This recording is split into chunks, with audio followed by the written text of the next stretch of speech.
गेहूं की खुदरा कीमतों में पिछले साल से लेकर अब तक 19% की बढ़ोतरी हुई है।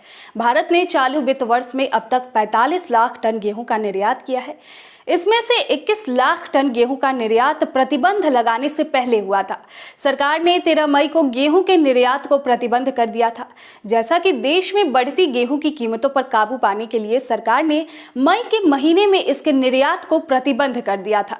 अब सरकार गेहूं की बढ़ती कीमतों पर लगाम लगाने के लिए जमाखोरी करने वालों के खिलाफ कार्रवाई कर सकती है। आपको बता दें कि खाद्य सचिव सुधांशु पांडे ने कहा कि भारत में गेहूं का पर्याप्त स्टॉक है, लेकिन खुदरा कीमतों में उछाल सट्टा कारोबार के कारण है। उन्होंने जमाखोरों के खिलाफ कड़ी कार्रवाई करने की चेतावनी दी है। Roller floor millers federation of India की 82वीं वार्षिक आम बैठक में संबोधन के दौरान उन्होंने कहा कि देश में गेहूं की कोई समस्या नहीं है।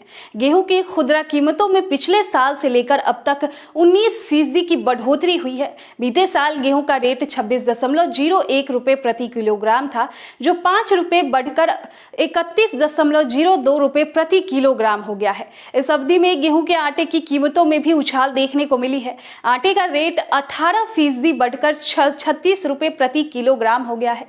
एक साल पहले गेहूं के आटे की कीमत 29 रुपए के करीब थी। खाद्य सचिव सुधांशु पांडे ने कहा कि भारतीय खाद्य निगम के गोदामों में 2.4 करोड़ टन गेहूं उपलब्ध है। गेहूं की बढ़ती कीमतों ने सरकार को न केवल इसके निर्यात पर प्रतिबंध लगाने के लिए मजबूर किया है, बल्कि गेहूं के कुछ बाई प्रोडक्ट के आउटबाउंड शिपमेंट को भी प्रतिबंधित किया है। पांडे ने कहा कि केंद्र के पास गेहूं के स्टॉक की जमाखोरी को रोकने के लिए विकल्प है। इससे व्यापारियों को अपने पास रखे स्टॉक का खुलासा करना अनिवार्य हो जाएगा।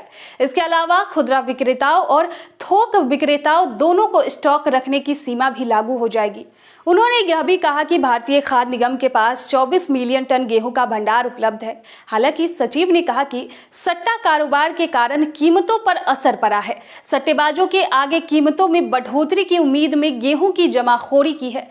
उन्होंने कहा कि व्यापारी और सट्टेबाज बाजार में कम मात्रा में गेहूं की सप्लाई कर रहे हैं। उन्होंने कहा कि अगर जरूरत पड़ी तो हम अनाज को बाजार में लाने के लिए कदम उठाएंगे। पांडे ने आगे कहा कि 2021-22 फसल वर्ष यानी जुलाई-जून के रबी सीजन में सरकार का गेहूं उत्पादन का अनुमान लगभग 105 मिलियन टन है। वहीं व्यापारियों को अनुमान है कि उत्पादन 9.5 करोड़ टन रहेगा। उन्होंने बताया कि भारत ने चालू वित्त वर्ष में अब तक 45 लाख टन गेहूं का निर्यात किया है। इसमें से 21 लाख टन गेहूं का निर्यात प्रतिबंध लगाने से पहले हुआ था।